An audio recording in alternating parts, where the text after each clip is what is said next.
So welcome in another vlog. आज है vlog number 3। और जिस तरह से लास्ट टाइम हमने बात की थी कमर्शियल एयरप्लेन्स के बारे में, जिसमें भी हमने 3 कैटेगराइज किया था, तो जो हमारी लास्ट कैटेगरी जो लास्ट टाइम रह गई थी वो थी प्रॉपेलर प्लेन्स के बारे में। तो आज हम प्रॉपेलर प्लेन्स के बारे में तो डिस्कस करेंगे ही करेंगे, इसके साथ साथ एक बहुत मोस्ट इम्पॉर्टेंट टॉपिक पर हम डिस्कस करने वाले हैं। तो बिल्कुल वीडियो पर बने रहिएगा और विदाउट वेस्टिंग टाइम हम स्टार्ट करते हैं जल्दी से।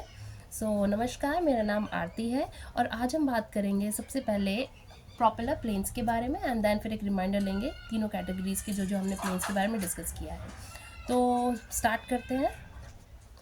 जो हमारे फर्स्ट कैटेगरी है प्रॉपेलर प्लेन्स की, वो है private single engine. Private single engine, अच्छा, प्रॉपेलर होते क्या है? प्रॉपेलर प्लेन्स वो होते हैं जिसमें आपने देखा होगा कि एयरक्राफ्ट पर वो बड़ा सा फ़ैन लगा होता है, या तो दोनों टर्बाइंस पे लगा होता है या सिंगल इंजन की तरफ एक बड़ा सा फ़ैन लगा होता है। तो इस तरह के एयरक्राफ्ट्स को हम प्रॉपेलर प्लेन्स बोलते हैं, जिसमें कि फर्स्ट कैटेगरी के अंदर जो है वो है private engine propeller. As a name suggested कि सिंगल इंजन होगा ये, जो कि अच्छा, इसका यूज़ क्या होता है? इसका यूज़ होता है जहाँ जो एरियाज़ एक्सेसिबल नहीं होते हैं, लाइक रिमोट एरियाज़। तो उन रिमोट एरियाज़ के लिए इस तरह के प्रॉपेलर प्लेन्स यूज़ किए जाते हैं, जिनका जो max to max distance covering होता है वो होता है 100 to 500 माइल्स। इसके अलावा जो सेकेंड आता है वो आता है twin turboprop. Twin turboprop that means दोनों तरफ फ़ैन लगे होंगे टर्बाइंस की तरफ। तो इस तरह के प्लेन्स जो होते हैं they are often larger hauling capacity होती है as the previous one comparison में।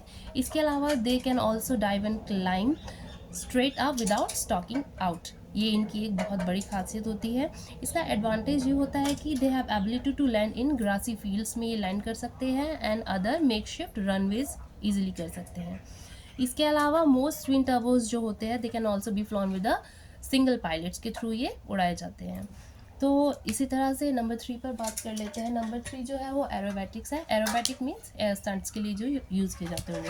सो these planes are very fast and perform stunts in the air, and such as dives और रोल्स करने के लिए इस तरह से यूज़ किए जाते हैं। They are light and easy to manoeuvre. इसके अलावा they are often involve in choreographed drills जो होती है, उनमें भी इस तरह के प्लेन्स का यूज़ किया जाता है। अब बात करते हैं नंबर 4 की, जो कि है एम्फीबियस। एम्फीबियस जो प्लेन्स होते हैं they are specially designed to take off and land in fresh water, lake and C.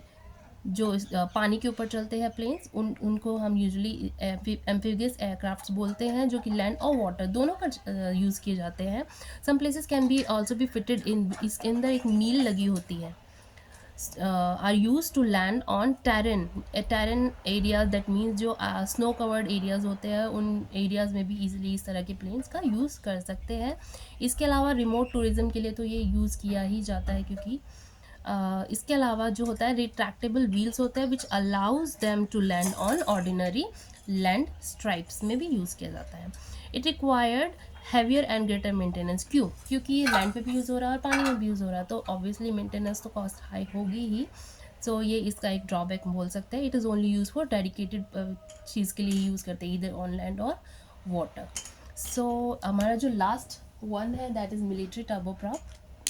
Military turboprops वो होते हैं still developing and using turboprops plane for cargo transport करने के लिए एंड लाइट अटैक करने के लिए भी इस तरह के प्लेन्स का यूज़ किया जाता है। They have provide better fuel capacity होती है and are cheaper to manufacture and deploy into regions where light duty fighters are required. इस जहाँ लाइट ड्यूटी फाइटर, जहाँ लाइट अटैक्स की ज़रूरत होती है, उस एरिया में भी आपको इसको डिप्लॉय किया जाता है।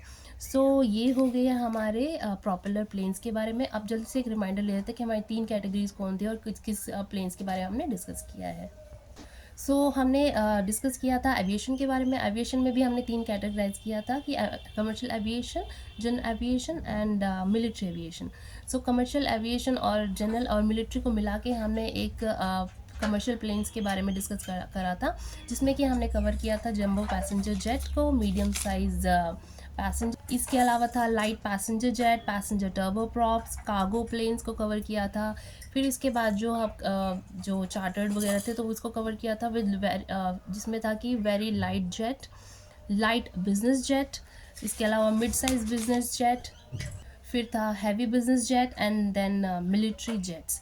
तो ये हमने लास्ट वीडियो में कवर किए थे। आज हमने कवर किया प्रोपेलर्स के बारे में, जो हम डिस्कस कर चुके हैं, private single engine, twin turbo props, aerobatic, amphibious and military turbo props.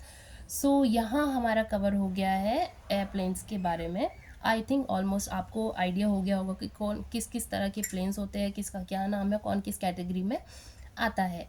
सो जो मैं जैसे कि मैं बोल रही थी वीडियो की स्टार्टिंग में कि आज हम एक बहुत इंपॉर्टेंट टॉपिक पे डिस्कस करने वाले हैं, जो कि है आईकाओ।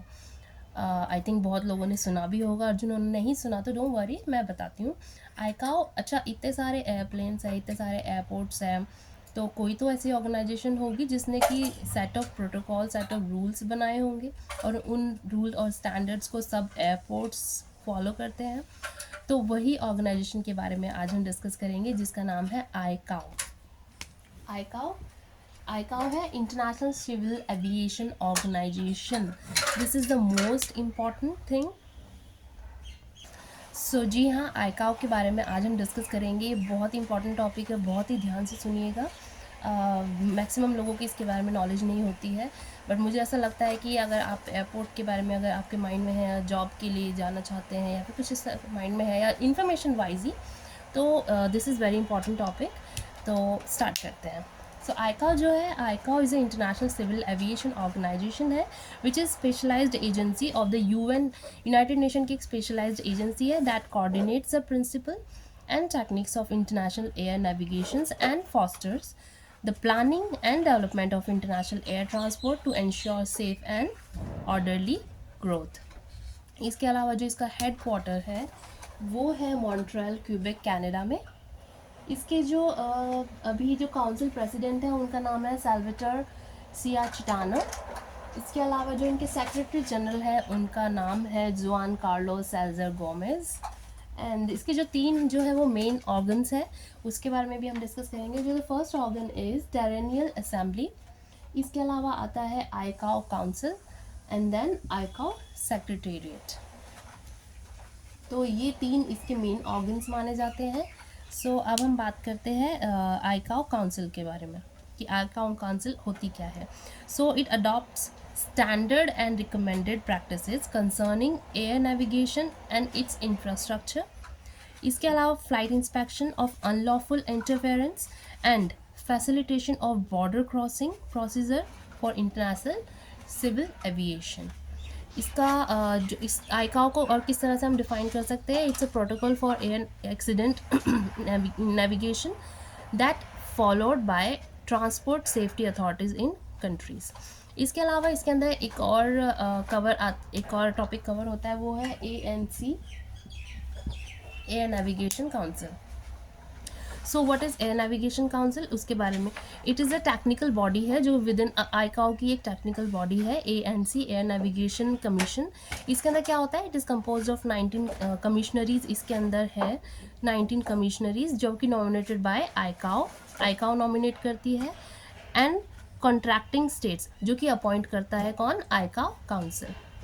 सो इसका मेन ऑब्जेक्टिव क्या होता है, मेन ऑब्जेक्टिव ये होता है कि serve as a independent expert, and the second thing is international standard and recommended practices are developed under the direction of ANC। जो इंटरनेशनल स्टैंडर्ड्स और रिकमेंडेशंस होती है वो कौन डेवलप करता है, ANC डेवलप करता है within ICAO through formal ICAO panels के through. So when these are approved, so जो स्टैंडर्ड रिकमेंडेशन और प्रैक्टिसेस है जब ये अप्रूव्ड करता है आईकाओ पैनल, उसके बाद जो standards are sent to the council of ICAO for consultation before any finalisation. तो ये होता है काम ANC का, एयर नेविगेशन काउंसिल। इसके अलावा इसके अंदर और भी ऑर्गेनाइजेशंस आती है, वो होती है आईटा। आईटा जो है international air transport aviation. I think बहुत से लोगों ने इसके बारे में सुना भी होगा, आईटा के बारे में। इसके अलावा जो है कैंसो, CANSO, कैंसो का मतलब है civil air navigation service organisation, ये भी आईकाओ के अंदर आती है। फिर आती है ANSP, air navigation service providers, ये भी आईकाओ के अंदर आती है। सबका अपना एक अलग डेडिकेटेड काम है। इसके अलावा आता है ACI, एयरपोर्ट काउंसिल इंटरनेशनल। फिर आता है नंबर 5, एयरपोर्ट अथॉरिटीज़। ओके। इसके अलावा जो इम्पोर्टेंट चीज़ है वो है कि आईकाओ जो यूज़ करता है कोड, अच्छा एयरपोर्ट पे ना कोड्स यूज़ किए जाते हैं हर रीजन को डिफ़ाइन करने के लिए। तो आईकाओ जो है वो 4 लेटर्स यूज़ करता है। और जो आईटा है, क्योंकि इनके अपने अलग खुद के एयरपोर्ट्स हैं, अथॉरिटीज़ हैं आईकाओ की और आईटा की। सो आईकाओ जो है वो 4 लेटर्स यूज़ करता है कोड्स के, और जो आईटा है वो 3 लेटर्स यूज़ करता है कोड्स के लिए। तो अब हम कोड्स पे भी बात करेंगे क्योंकि ये बहुत ही इम्पॉर्टेंट है, कोड्स का जो चैप्टर है, तो वो हम अपने नेक्स्ट सेशन में कवर करेंगे। आई होप आपको आज का वीडियो अच्छा लगा होगा, इन्फॉर्मेटिव लगा होगा। इसके अलावा अगर आपको लगता है कि कुछ और ऐड ऑन करना चाहिए तो प्लीज़ मुझे कमेंट बॉक्स में ज़रूर बताइएगा। सो आज के लिए यहीं पर वीडियो रोकती हूँ मैं। फिर से मिलेंगे एक नई वीडियोज़ के साथ, फिर से एक इंटरेस्टिंग टॉपिक के साथ, और जिसमें हम बात करेंगे कोड्स के बारे में, क्योंकि बहुत इम्पॉर्टेंट है। सो आज के लिए थैंक यू सो मच मेरी वीडियो देखने के लिए। अगर आप मेरे चैनल पर नए आए फिर से प्लीज़ मोस्ट वेलकम, और मेरे चैनल को प्लीज़ सब्सक्राइब कीजिएगा, और जितना जल्दी हो सके इसको शेयर कीजिए और लाइक कीजिए। Thank you so much and नमस्कार वंस अगेन।